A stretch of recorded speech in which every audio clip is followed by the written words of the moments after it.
Next couple steps, I'm going to do 2 in 1 video. As you can see, I put the hand guard on. I didn't do a video of that. That's pretty self-explanatory, I think. And everyone's different, even though they're all about the same. Everyone installs and all differently from one another. So, and they're all pretty simple. Okay, we're going to put in the buffer spring, buffer, and the buffer. We're going to take that rear takedown pin out. And here is our buffer spring and our buffer. Buffer goes inside that spring and pushes right inside this. I didn't do this before because if it comes loose inside that gun without the bolt in place, it is miserable to get that back open. Now we're going to install the charging handle and get that out of there so we don't have quite so much glare, and the bolt.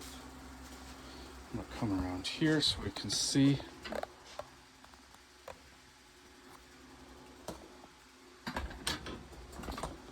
Sorry, this kind of went cheap on my camera holder, and I'm regretting it every minute.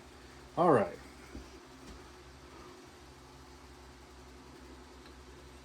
Charging handle goes in through the back of your upper receiver.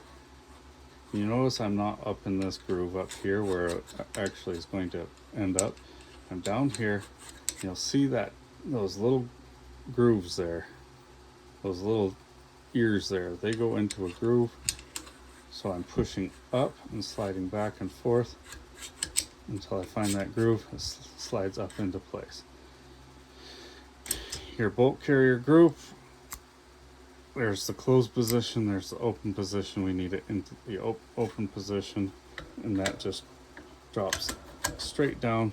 Notice the gas key fits right into the bottom of the charging handle. Now close your